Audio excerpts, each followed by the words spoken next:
नमस्कार दोस्तों, स्वागत है आप सभी का ऑनलाइन बोर्ड स्टडी चैनल में। दोस्तों मैं आप सभी को बताऊं कि आप लोग 7 फेज बीपीएससी का एग्जाम देने जाने वाले हैं और 7 फेज बीपीएससी के एग्जाम में फिजिक्स, केमिस्ट्री, बायोलॉजी बोले तो साइंस का प्रश्न आपको लगभग 10 से 15 पूछा जाएगा।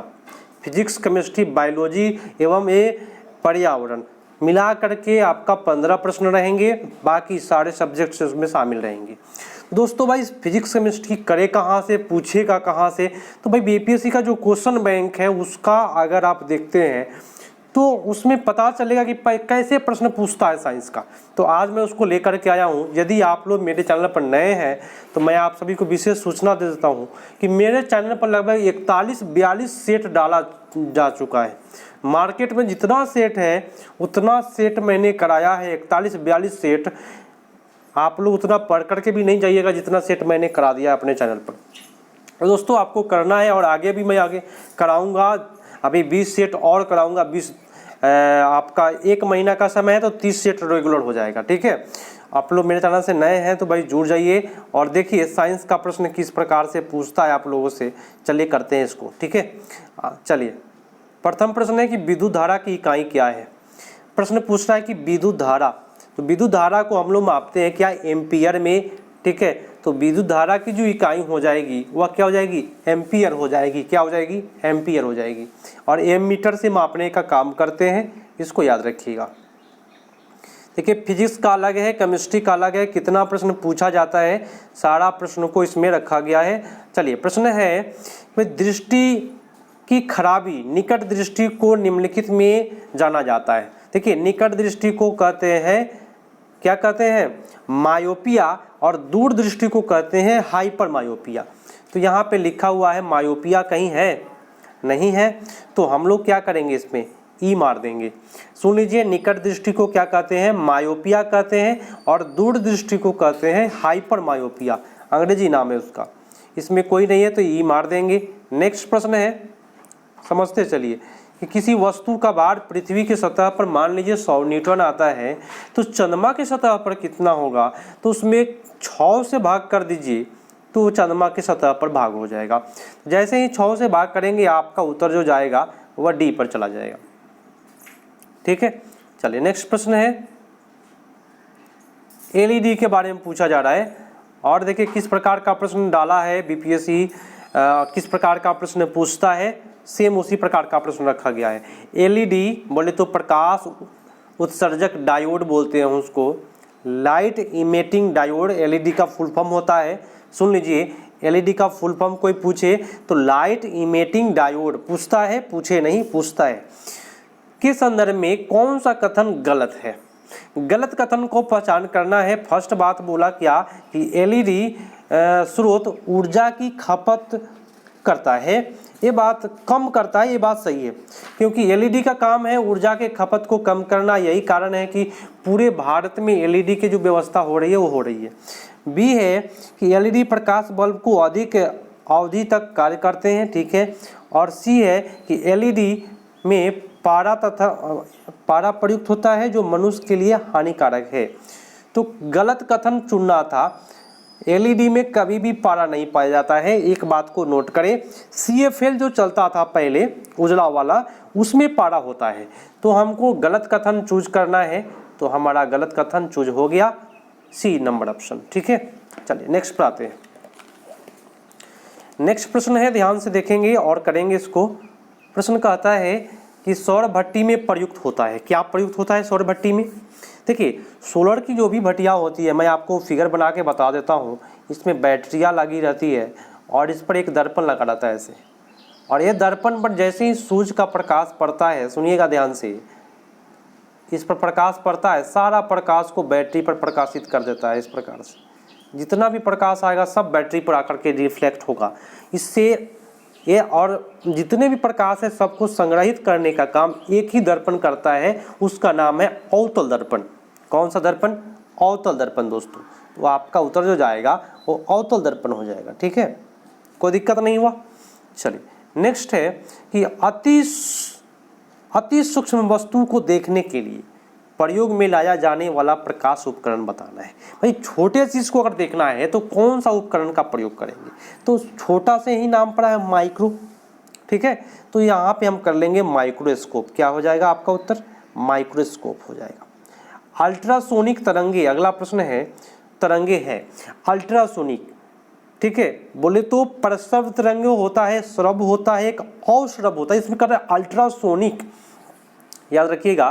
तो अल्ट्रासोनिक जो तरंग होती है वह 20 किलो हर्ट्ज से ज़्यादा आवृत्ति जो होता है उसको हम लोग अल्ट्रासोनिक कहते हैं।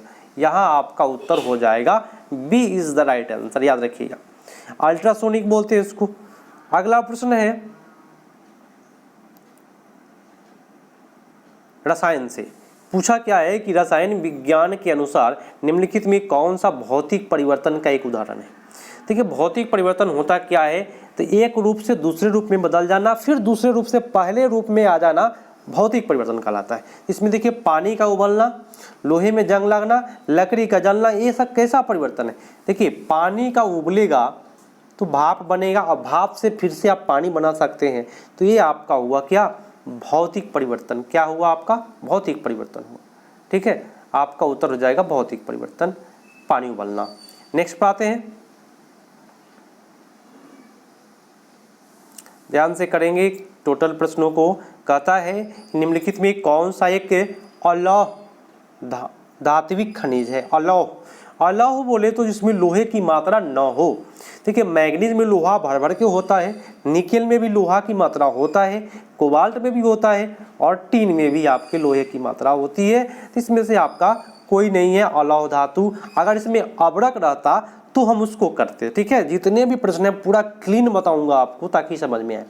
और आप लोग मेरे चैनल पर नए हैं, अभी तक आपको लग रहा है कि हाँ मेरा चैनल ठीक है, आप लोगों को तैयारियां में मदद कर रहा है, तो आप लोग इस चैनल को सब्सक्राइब करें और अभी तक लाइक नहीं किए लाइक कर दीजिएगा और कमेंट में बताइएगा कि सेशन आपको कैसा लगता है साइंस का। हाँ, कहता है कि ट्यूबलाइट तथा परखनलियों में प्रयोग किया जाने वाला ग्लास किसका बना होता है। देखिए ट्यूबलाइट या परखनली में जो भी ग्लास होता है, सारे ग्लास में मेरे दोस्तों उसमें भरा होता है क्या? सिलिकेट तो होता ही है। इसमें कह रहा है silica, calcium carbonate, sodium carbonate, glass के टुकड़े। देखिए इसमें जितने भी है एक भी इसमें ऑप्शन नहीं है जिसमें परखनली के बारे में दिया गया है, तो आपका उत्तर जो हो जाएगा वह ई पर हो जाएगा। निम्नलिखित में कौन सा धातु को विद्युत चालकता सबसे अधिक होती है? विद्युत चालकता ये बताना है। तो चांदी की जो विद्युत चालकता होती है वो सबसे ज़्यादा होती है, ठीक है। इसको रजत कहते हैं। आपका उत्तर जाएगा बी पर। पृथ्वी के वातावरण में प्रचुर मात्रा में पाया जाने वाला गैस आपको पता है नाइट्रोजन गैस है, जो 78% होता है पृथ्वी के वायुमंडल के लिए। लेकिन कहे पृथ्वी पर कहे तो ऑक्सीजन मारेंगे, और वायुमंडल की बात करें तो अभी मारे हैं नाइट्रोजन, तो नाइट्रोजन मारेंगे।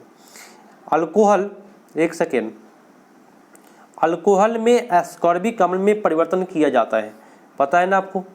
एक सेकेंड, अल्कोहल को कार्बोक्सिलिक अम्ल में परिवर्तन किया जा सकता है। किसके द्वारा आप परिवर्तन कर सकते हैं? याद रखिएगा, मात्रा ऑक्सीडेशन के द्वारा आप किसी भी अल्कोहल को कार्बोक्सिलिक अम्ल में बदल सकते हैं। मात्रा ऑक्सीडेशन, याद रखिएगा इस बात को, ठीक है। देखिए किस प्रकार का प्रश्न बीपीएससी पूछता है, आपको समझ में आ रहा होगा अब, ठीक है। जितने भी प्रश्न हैं मेरे दोस्तों 9-10 सिलेबस का आता है प्रश्न, ठीक है। नाभिकीय रिएक्टर में नाभिकीय विखंडन से विद्युत उत्पन्न करने के लिए सामान्यतः प्रयोग किया जाने वाला तत्व कौन है? देखिए विद्युत उत्पन्न करने के लिए कौन सा तत्व का प्रयोग करते हैं? अगर आप ही रहते वैज्ञानिक तो क्या करते? कौन सा चीज़ का प्रयोग करके आप विद्युत पैदा कर देते? तो याद रखिएगा यूरेनियम 235 है ना, 238, ये सब जो होता है इसे विद्युत उत्पन्न आप कर सकते हैं। आपका उत्तर जाएगा सी। निम्नलिखित में अच्छा अग्निशामक कौन सा है? अग्निशामक बोलते हैं, बोले तो आग लग जाए तो उसको समाप्त करने का काम करता है, उसको हम लोग देहाती भाषा में कहते हैं मुझाने का काम, ठीक है। तो अच्छा अग्निशामक कौन सा है? तो हो जाएगा कार्बन डाइऑक्साइड। इससे ये बहुत अच्छा अग्निशामक है, आग को जलने से रोकता है। अच्छा अगला प्रश्न है, कहता है प्रश्न क्या, देखिएगा ध्यान से कि फ्लोरीन अथवा वॉलीबॉल कितने कार्बन परमाणु के बने होते हैं? देखिए जैसे ही आप 10th क्लास के बुक लेंगे, उस पर फुटबॉल आकार का एक आकृति होता है, उसमें कार्बन जुड़ा होता है, उसको फ्लोरीन कहते हैं। और ये जो है कार्बन का अपरूप होता है। कार्बन का 3 अपरूप है, हीरा, ग्रेफाइट और फ्लोरीन, 3 अपवाद है, कार्बन का 3 अपरूप है, इसको याद रखना है। तो उसमें जो कार्बन परमाणु बना होता है उसमें 45 कार्बन परमाणु का बना होता है। लेकिन नहीं, 45 नहीं होता है मेरे दोस्तों, याद रखिएगा, ये गलत दिया हुआ है। इसमें 45 नहीं, उसमें 60 होता है, इसमें ऑप्शन नहीं है। मैं आपको बता देता हूँ, फ्लोरीन की बात आए, कितने कार्बन परमाणु होते हैं? 60 कार्बन परमाणु होते हैं। और मैं जो बता रहा हूँ आपको 100% बता रहा हूँ, सही है उत्तर, कहीं भी आपको गलत नहीं होगा। आप लोग एक बार नए हैं भाई दोस्तों, शेयर करें। पुराने लोग हमको तो समझ रहे हैं, हमको जानते हैं काफ़ी लोग, ठीक है। काफ़ी लोगों ने मेरे यहाँ से सीटेट तैयारियाँ किया और एक बार में निकाला, पता होगा। और वो लोग भाई खोजते हैं कि सर बीपीएससी भी 7th फेज कराइए, तो भाई दिक्कत आपको नहीं होगा। कहता है क्या? अधिक ऊंचाई पर द्रव का क्वथनांक, सुनिएगा, अधिक ऊंचाई पर द्रव का जो क्वथनांक होता है वह घटता है। अब कैसे घटता है सुनिएगा। देखिए जैसे कि आप अपने घर में खाना पकाते हैं तो 100 डिग्री सेल्सियस चाहिए। कितना डिग्री सेल्सियस चाहिए? 100 डिग्री सेल्सियस। समझिएगा तो आपको साइंस रटना नहीं पड़ेगा। लेकिन जैसे आप पहाड़ पर चले गए पिकनिक मनाने अपने दोस्तों के साथ, तो 100 डिग्री सेल्सियस नहीं चाहिए, वहाँ पे अधिक सेल्सियस चाहिए। तो वहाँ क्वथनांक जो होता है वो घट जाता है, क्योंकि दाब कम हो जाता है। तो जहाँ दाब कम हो तो क्वथनांक क्या हो जाएगा? घट जाएगा मेरे दोस्तों। तो वहाँ लगभग 110 डिग्री सेल्सियस चाहिए, तभी आप वहाँ खाना पका सकते हैं। तो आपका उत्तर हो जाएगा घट जाता है। अधिक ऊंचाई पर घट जाएगा और पृथ्वी के सतह पर 100 डिग्री सेल्सियस रहेगा, ठीक है। चलिए अगला प्रश्न है, जीव विज्ञान का प्रश्न दिया हुआ है और इसको ध्यान से देखेंगे। कहता है क्या जीव विज्ञान में कैसे प्रश्न पूछे जाते हैं, इसको भी कर लीजिए। कह रहा है क्या निम्न में कौन सा कोशिका घटक कोशिका में दाखिल होने वाले जीवाणु को नष्ट करता है? देखिए जीवाणु को नष्ट करने का काम कौन करता है ये बताएं? लाइसोसोम। और मैं एक और प्रश्न बताऊंगा आपको, उत्तर मजा आएगा। मुंह में कौन सा एंजाइम होता है जो बैक्टीरिया को नष्ट करता है? तो उसका नाम है, इसी के नाम से नाम है, उसका नाम है लाइसोजाइम, ठीक है। यहाँ कहा है कि बैक्टीरिया को नष्ट करता है तो लाइसोसोम, ये आत्महत्या की थैली कहलाता है लाइसोसोम, ठीक है। और लाइसोसोम का जो खोज किया है कि वह क्रिश्चियन डी डुबे ने किया है, ठीक है। जितनी भी बात मैंने बताया, और एक गोल्जी काय के बारे में पूछा था पिछला बार, तो ये स्रावी अंग होता है, ठीक है। राइबोसोम होता है वह प्रोटीन की फैक्ट्री कहलाता है, ठीक है। चलिए अगला प्रश्न पर आते हैं। कहता है कि शरीर में लोहे की कमी से होने वाला रोग बताना है, तो एनीमिया होता है। एनीमिया को रक्त अल्पता बोलते हैं, है ना, जिसमें लोहे की कमी हो जाती है, रक्त अल्पता बोलते हैं इसको। आपका उत्तर जो जाएगा वह ए पर जाएगा। मानव शरीर का जो तापमान होता है वह कितने डिग्री सेल्सियस होता है? फ़ारेनहाइट होता है। तो मैं सेल्सियस की बात करूं तो 37 डिग्री सेल्सियस होता है।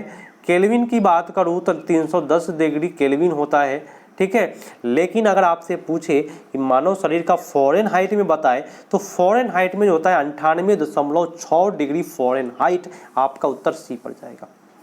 किसी को अगर प्रॉब्लम हो तो कमेंट करें, आपको कहीं भी प्रॉब्लम नहीं होगा। देखिए मेरे दोस्तों, मेरे चैनल पर रेगुलर 4 बजे के लगभग में लाइव चलता है, दिन में 4 से 4:30 के बीच कभी भी हम लाइव आ जाते हैं। और अभी इस लाइव में ज्वाइन करना है तो सब्सक्राइब करना पड़ेगा। और मैं आपको बताऊं कि 43 से 44 सेट मैंने कराया है। 43 से 44 सेट जो मार्केट में उपलब्ध है, सारे को डिटेल से ग्रुप डिस्कशन के माध्यम से कराया। ऑफलाइन क्लास में आपको ऑनलाइन में मिलेगा, प्लेलिस्ट है बीपीएससी का, आप जा करके देख सकते हैं। वहाँ से तैयारियाँ आपकी काफ़ी बेटर हो जाएगी अगर टोटल क्लास कर लेते हैं तो। चलिए, मानव शरीर के किस अंग में उपकला कोशिका पाई जाती है? उपकला कोशिका, देखिए मानव शरीर के, मैं आपको बता दूं, ये है जहाँ पे हड्डियाँ जुड़ी होती है, ठीक है, उसको उपकला कोशिका वहाँ पे पाया जाता है। इसमें कहीं बाल नहीं है, नाक नहीं है, फेफड़ा नहीं है, अग्नाशय नहीं है, तो उपकला कोशिका वहाँ जहाँ पे हड्डियाँ के बारे में कहे तो इसमें से कोई नहीं है उपकला कोशिका, ठीक है। आपका उत्तर चला जाएगा ई पर, ठीक है। नेक्स्ट प्रश्न पर आते हैं, देखिएगा। आंत ज्वर रोग मानव शरीर के किस अंग को प्रभावित करता है? आंत का जब हो जाएगा ना रोग, तो भाई आंत को ही ना प्रभावित करेगा आंत ज्वर। क्या आंत ज्वर किसको प्रभावित करेगा? आंत को करेगा, टाइफाइड इसको बोलते हैं, ठीक है। आंत ज्वर को टाइफाइड बोलते हैं, अंग्रेजी में टाइफाइड कहेगा, हिंदी में आंत ज्वर कहेगा, तो टाइफाइड कहेगा तो आंत मार के आएंगे, ठीक है। इस बात को आप नोट करके रखेंगे। और नेक्स्ट है कि देखिए कितना बड़ा प्रश्न बीपीएससी वाले लोग पूछ देते हैं। कार्बनिक कृषि एक ऐसी कृषि प्रणाली है जिसमें क्या होता है, सुनिएगा ध्यान से, मैं डायरेक्ट आंसर पाता हूँ। उसमें होता है कि कार्बनिक खादों पुनर्चक्रित फॉर्म अपशिष्ट तथा जैव कारकों की अधिक मात्रा में प्रयोग करना। माने कार्बनिक खाद जो अपने से बनाया जाता है, ठीक है। तो ऊपर कार्बनिक कृषि के बारे में बोला, नीचा भी कार्बनिक खाद के बारे में ही हम मारेंगे। आप कहें क्या पुनर्चक्रित यहाँ पे लिखा है अल्पतम मात्रा में, इसलिए गलत हुआ है। देखिए कार्बनिक जब कृषि करना है तो आपको अधिकतम मात्रा में कार्बनिक या जैव कारक या अवशिष्ट फॉर्म का प्रयोग करेंगे तो कार्बनिक कृषि आपका हो जाएगा। उत्तर आपका सी पर चला गया। नेक्स्ट पढ़ाते हैं। और वो प्रश्न है आपका, देखिए पारिस्थितिकी पर्यावरण का प्रश्न है ना। कहता है क्या कि निम्नलिखित में कौन सी क्रिया पृथ्वी पर हो रहे कार्बन में ऑक्सीजन को बढ़ाता है? देखिए कार्बन में ऑक्सीजन को बढ़ाने का काम कौन करेगा? किस क्रिया के द्वारा कार्बन में ऑक्सीजन बढ़ा? तो आपका उत्तर जो होगा प्रकाश संश्लेषण हो जाएगा। ऑक्सीजन बढ़ाने का काम प्रकाश संश्लेषण से बढ़ता है। आपका उत्तर जाएगा डी पर। निम्न में कौन सी संवहनी पौधा को चुनिए? संवहनी पौधा को चुनना है मेरे दोस्तों तो काई जो होता है वह संवहनी पौधा होता है मेरे दोस्तों। आपका उत्तर हो जाएगा ए इज द राइट आंसर। याद रखेंगे, इसको रट जाएंगे। काई जो होता है वह संवहनी पौधा होता है। इस प्रश्न को आपको रट करके चलना पड़ेगा, ठीक है। चलिए नेक्स्ट है कि भाई निम्नलिखित में से जैव उर्वरक का सही उदाहरण कौन सा है? कौन सा जैव उर्वरक का बेटर उदाहरण है जिससे जैव उर्वरक बनता है? तो मैं आपको बता देता हूँ, माइक्रो रीजल फंगी और एक और है ब्लू ग्रीन शैवाल। इसको भी नोट करके आपको रट जाना है क्योंकि इस प्रकार का प्रश्न, एक नया प्रश्न, 2 प्रश्न मिला है आपको। जैव उर्वरक का सही उदाहरण है माइक्रो रीजल फंगी और ब्लू ग्रीन शैवाल, ठीक है। तो आपका उत्तर जाएगा बी पर। नेक्स्ट है कि निम्नलिखित में कौन सा पौधे ने खाद्य सामग्री संग्रह करने के लिए अपने स्टेम को संशोधित किया है? स्टेम माने तना को संशोधित करने का काम करता है, तो कौन सा है बताएं। तो अदरक की बात होती है यहाँ पे। स्टेम बोले तो तना में कहीं भी चुकंदर नहीं होता है, मूली तना नहीं है, गाजर तना नहीं है। स्टेम की बात किया है, तना की बात किया है, तो आपका अदरक ही होगा, ठीक है। अदरक तना क्यों है? क्योंकि इसका प्रश्न पूछा है, उसमें नोड्स और इंटर नोड्स पाए जाते हैं, ये प्रश्न पूछता है। अगला है कि कौन सी वैश्विक सम्मेलन ग्रीन हाउस गैस उत्सर्जन में कमी के लिए आयोजित वैश्विक समझौता की दिशा में पहला कदम था, ठीक है। कौन सा पहला कदम था बताएं। तो देखिए अगर ग्रीन हाउस की बात करें तो रियो डी जेनेरो में 1992 में सम्मेलन हुआ था, उसमें ग्रीन हाउस के बारे में चर्चा चला है। उस पर दोस्तों मॉन्ट्रियल प्रोटोकॉल, क्योटो प्रोटोकॉल, सभी चीज़ को उसमें उस पर समझौता किया गया ग्रीन हाउस के लिए, ठीक है। ग्रीन हाउस के लिए ऐसे चलता है क्योटो प्रोटोकॉल, ठीक है। लेकिन भाई कौन सा कदम उठाया है तो हम क्योटो प्रोटोकॉल क्यों मारेंगे? रियो डी जेनेरो में सम्मेलन हुआ था, वहाँ पे क्योटो प्रोटोकॉल बना, किस लिए बना? तो ग्रीन हाउस गैस के लिए कि कितनी मात्रा में आपको प्रदूषण अपने फैक्ट्री से निष्कासित कर सकते हैं, उसका लाइसेंस बनता है CO2 का लाइसेंस, ठीक है। इसरो संक्षिप्त रूप है, अभी इसरो प्रचलित है।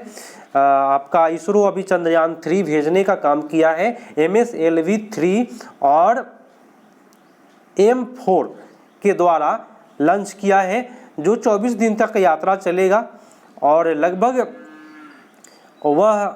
वहाँ पे एक रोबोट सिस्टम भेजा जा रहा है। तो सब पूरे जानकारी आप लेकर के आपको जानना है उसके बारे में। चलिए इसरो का संक्षिप्त होता है इंडियन स्पेस रिसर्च ऑर्गेनाइजेशन, तो हो जाएगा आपका उत्तर सी पर। कोई दिक्कत किसी को नहीं होगा ना।